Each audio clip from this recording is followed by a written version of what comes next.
Alexander and the Terrible, Horrible, No Good, Very Bad Day by Judith Viorst. I went to sleep with gum in my mouth, and now there's gum in my hair. And when I got out of bed this morning, I tripped on the skateboard. And then by mistake, I dropped my sweater in the sink while the water was running. And I could tell that it was going to be a terrible, horrible, no good, very bad day. At breakfast, Anthony found a Corvette Stingray car kit in his breakfast cereal box, and Nick found a junior undercover agent code ring in his cereal box. But in my cereal box, all I found was breakfast cereal. I think I'll move to Australia. In the carpool, Miss Gibson let Becky have the seat by the window. Audrey and Elliot got seats by the window too. I said I was being scrunched. I said I was being smushed. I said if I don't get a seat by the window, I'm going to be car sick. No one even answered. I could tell it was going to be a terrible, horrible, no good, very bad day. At school, Miss Digson liked Paul's picture of a sailboat better than my picture of the invisible castle. At singing time, she said I sang too loud. At counting time, she said I left out 16. Who needs 16? I could tell it was going to be a terrible, horrible, no good, very bad day.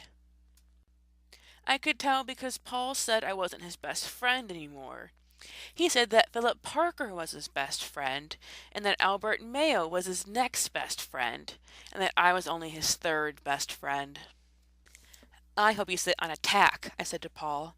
I hope the next time you get a double-decker strawberry ice cream cone, that the ice cream cone part falls off the cone part and lands in Australia.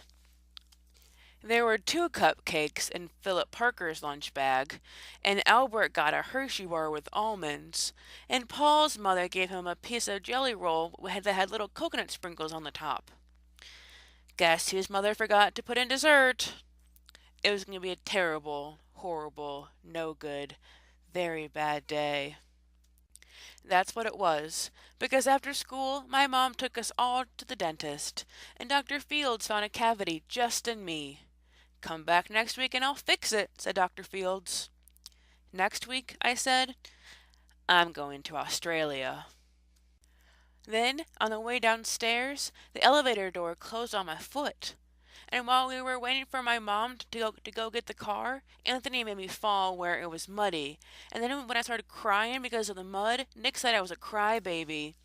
And while I was punching Nick for saying crybaby, my mom came back with the car and scolded me for being muddy and fighting.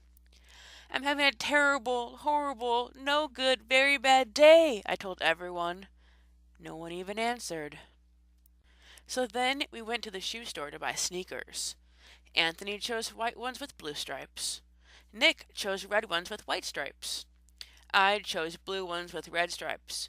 But then the shoe man said, "We're all sold out," and they made me buy plain old white sneakers. But they can't make me wear them. When we picked up my dad at his office, he said I couldn't play with his copy machine. But I forgot. He also said to watch out for the books on his desk, and I was careful as I could be except for my elbow. He also said don't fool around with his phone, but I think I called Australia. My dad said, please don't pick him up anymore. It was a terrible, horrible, no good, very bad day. There were lima beans for dinner. I hate lima beans. There was kissing on TV. I hate kissing.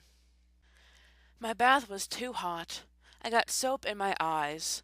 My marble went down the drain. And I had to wear my railroad train pajamas. I hate my railroad train pajamas. Then, when I went to bed, Nick took back the pillow he said I could keep, and the Mickey Mouse nightlight burned out, and I bit my tongue. The cat wants to sleep with Anthony, not with me. It has been a terrible, horrible, no good, very bad day. My mom says some days are like that, even in Australia.